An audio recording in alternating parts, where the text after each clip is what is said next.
সবাইকে আন্তরিক শুভেচ্ছা ও অভিনন্দন। আজকে আমরা একটা নতুন টপিক নিয়ে আলোচনা করব, যেটা দেখো তোমাদের সিলেবাসের মধ্যে রয়েছে unit 5 reflective teaching practices and self analysis, অর্থাৎ প্রতিফলনমূলক শিক্ষাদান এবং স্বমূল্যায়ন। একজন শিক্ষক শুধুমাত্র শিক্ষার্থীদের যে পাঠদান করেন তা নয়, একজন শিক্ষক শিক্ষার্থীদের চরিত্র, মূল্যবোধ এবং ভবিষ্যৎ জীবনের একজন সুনাগরিক হিসেবে গড়ে তুলতে গুরুত্বপূর্ণ দায়িত্ব বা ভূমিকা পালন করেন। তাই শুধুমাত্র শিক্ষকের যে বিষয়গত জ্ঞান থাকলেই যথেষ্ট নয়।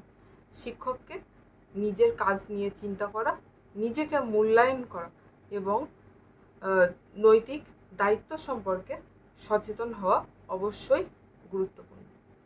আজ আমরা এই যে টপিকটা রয়েছে, এই টপিকে আমরা জানব যে প্রতিফলনমূলক শিক্ষাদান বলতে আমরা কি বুঝি, স্বমূল্যায়ন কি, মূল্যবোধ মূল্যায়নের গুরুত্ব কতখানি এবং শিক্ষকের পেশাগত নৈতিকতায় মূল্যবোধের ভূমিকা কতখানি, এগুলো আমরা ধীরে ধীরে জানব।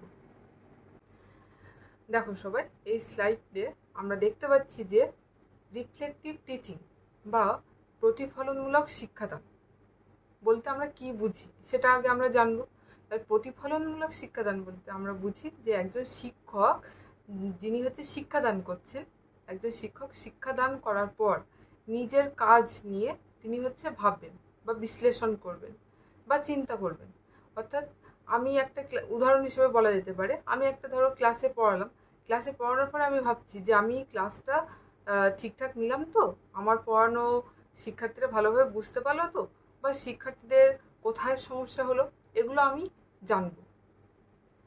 অন্য দিক থেকে অন্যভাবে বলা যায় যে সেলফ অ্যানালিসিস, অর্থাৎ কি নিজের কাজ নিয়ে বিশ্লেষণ করা, নিজের কাজ, নিজের দক্ষতা, নিজের শক্তি, নিজের দুর্বলতা, এগুলোকে চিহ্নিত করা।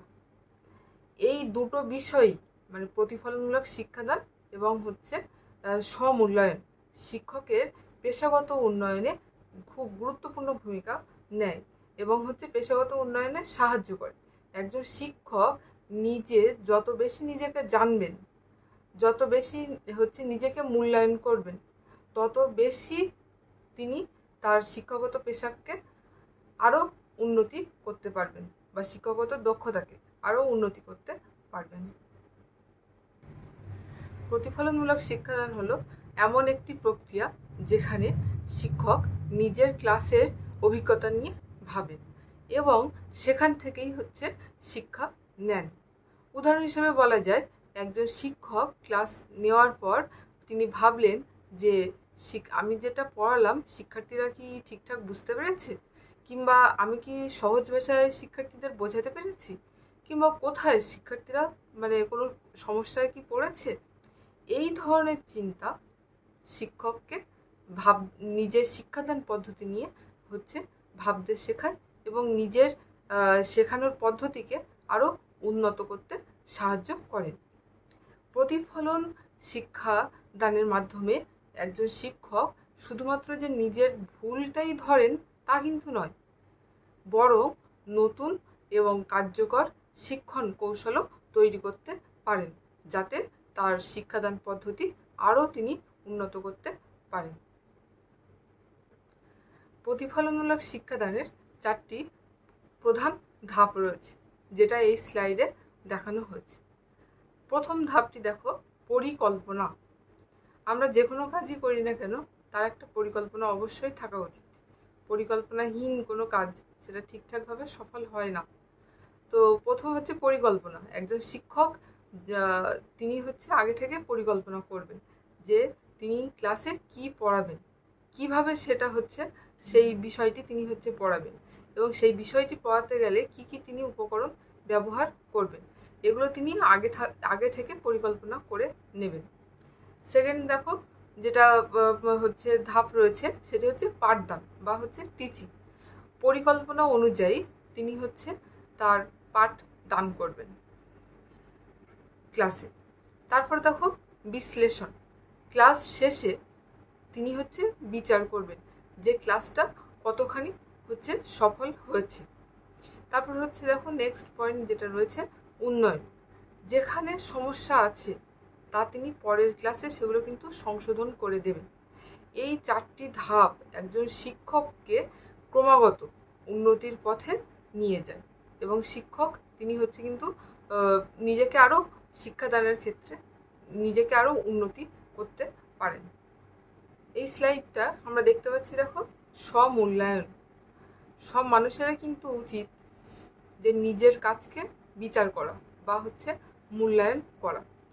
একজন শিক্ষক নিজের দক্ষতা, আচরণ এবং পেশাগত মানসিকতা এগুলোকে তিনি কিন্তু বিশ্লেষণ করবেন এবং নিজেকে যত মূল্যায়ন করতে পারবেন তিনি তত আরও নিজেকে উন্নত করতে পারবেন।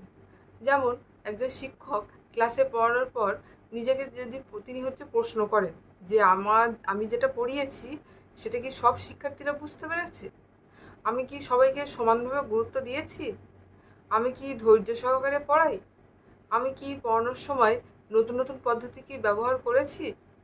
এই ধরনের প্রশ্ন শিক্ষককে নিজের শক্তি, নিজের দুর্বলতা এগুলোকে বুঝতে সাহায্য করে। ফলে কি হয়, তিনি হচ্ছে নিজেকে আরও উন্নতি করতে পারবেন। নিজের উন্নতির জন্য তিনি হচ্ছে বিভিন্ন ধরনের পদক্ষেপ তিনি নিতে পারবেন। শিক্ষকের জীবনে মূল্যবোধ অত্যন্ত গুরুত্বপূর্ণ, কারণ একজন শিক্ষক শুধুমাত্র কিন্তু জ্ঞান দেন না বা শিক্ষার্থীদের কিন্তু শুধুমাত্র পড়ান না, শিক্ষার্থীদের মধ্যে মূল্যবোধ গড়ে তোলার চেষ্টা করেন বা মূল্যবোধ গড়ে তোলেন। মূল্যবোধ মূল্যায়নের মধ্যে আমরা দেখতে পাচ্ছি প্রধানত 4টি বিষয় রয়েছে। প্রথম হচ্ছে সততা। শিক্ষককে কিন্তু অবশ্যই সত্যবাদী হতে হবে এবং হচ্ছে নৈতিক হতে হবে। 2 নম্বর দেখো দায়িত্ববোধ। একজন শিক্ষককে অতি অবশ্যই নিজের কাজ সময় মতো এবং সঠিকভাবে সম্পন্ন করতে হবে এবং তাকে একজন দায়িত্বশীল হতে হবে। 3 নম্বর যে পয়েন্ট রয়েছে দেখো সহানুভূতি। একজন শিক্ষককে কিন্তু অতি অবশ্যই শিক্ষার্থীর অনুভূতি এবং তার প্রয়োজন এগুলোকে কিন্তু বুঝতে হবে। 4 নম্বর আছে ন্যায়পরায়ণতা, অর্থাৎ কি সব শিক্ষার্থীর সাথে শিক্ষক যেন সমান এবং ন্যায়সঙ্গত আচরণ করেন সেদিকটাও কিন্তু খেয়াল রাখতে হবে। এই যে মূল্যবোধগুলো আমরা জানলাম, এই মূল্যবোধগুলো একজন শিক্ষককে আদর্শ এবং দক্ষ শিক্ষক হিসাবে গড়ে তোলে। নেক্সট আমরা যে স্লাইডটা দেখতে পাচ্ছি দেখো শিক্ষকের পেশাগত নৈতিকতা। পেশাগত নৈতিকতা হলো একজন শিক্ষকের পেশাগত আচরণের নীতিমালা। অর্থাৎ একজন শিক্ষকের পেশাগত নৈতিকতার মধ্যে রয়েছে যেন সকল শিক্ষার্থীর প্রতি শিক্ষক যেন সমান আচরণ করেন, শিক্ষক যেন সর্বদা শৃঙ্খলা বজায় রাখেন, শিক্ষার্থীদের যেন যথাযথ সম্মান করেন, কাউকে যেন ছোট করে তিনি কথা না বলেন। শিক্ষক অতি অবশ্যই নিজের দায়িত্ব একদম নিষ্ঠা সহকারে যেন পালন করেন এবং শিক্ষক অতি অবশ্যই গোপনীয়তা এবং পেশাগত মর্যাদা যাতে বজায় রাখেন সেদিকটাও খেয়াল রাখতে হবে। একজন নৈতিক শিক্ষক শিক্ষার্থীদের কাছে বিশ্বাসযোগ্য হয়ে ওঠেন। তিনি শুধুমাত্র একজন শিক্ষক নন, একজন আদর্শ ব্যক্তি হিসাবে শিক্ষার্থীদের সামনে নিজেকে তুলে ধরতে পারেন, সেদিকটাও খেয়াল রাখতে হবে। এবারে আমরা দেখতে পাচ্ছি দেখো স্লাইডে নৈতিকতায় প্রতিফলনের ভূমিকা। প্রতিফলন বা রিফ্লেকশন শিক্ষকের নৈতিক আচরণ উন্নত করতে সাহায্য করে।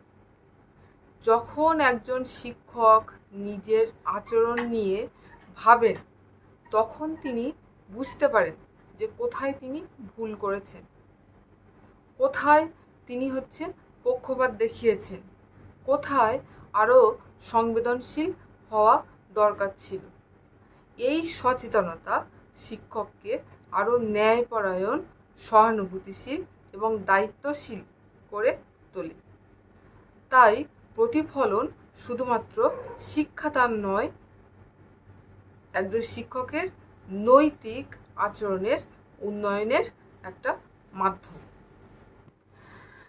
নেক্সট আমরা যে স্লাইডটা দেখতে পাচ্ছি, দেখো উপকারিতা। কিসের উপকারিতা? প্রতিফলনমূলক শিক্ষাদান ও সমূল্যায়ন। অনেক উপকারিতা আছে।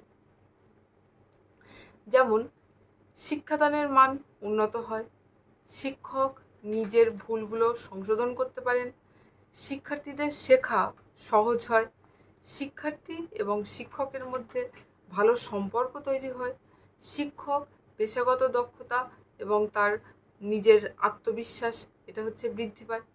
ফলে কি হয়? শিক্ষক আরও দক্ষ, সচেতন এবং একজন দায়িত্বশীল শিক্ষক হিসেবে নিজেকে গড়ে তুলতে পারেন, যাতে শিক্ষার্থীদের কাছে তিনি একজন আদর্শবান ব্যক্তিত্ব হিসেবে নিজেকে প্রতিষ্ঠিত করতে পারেন। একদম শেষ পর্যায়ে চলে এসেছি।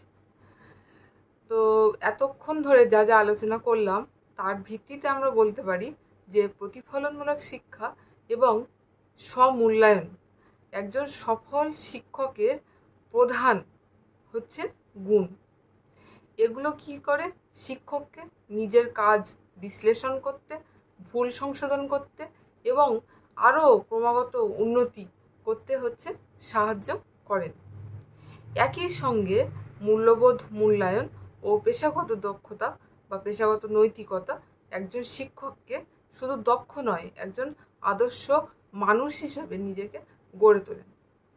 তাই একজন শিক্ষকের উচিত শুধুমাত্র পড়ানো নয়, বরং নিজেকে নিয়মিত দেখা, নিজের কাজগুলোকে বিচার করা, নিজেকে মূল্যায়ন করা এবং আরও নিজের ভুল সেগুলোকে সংশোধন করে নিজেকে আরও উন্নত করা, যাতে শিক্ষার্থীদের কাছে তিনি একজন আদর্শবান শিক্ষক হিসেবে নিজেকে পরিণত করতে পারেন।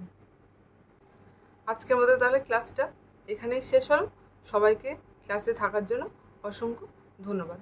দেখা হবে নেক্সট ক্লাসে।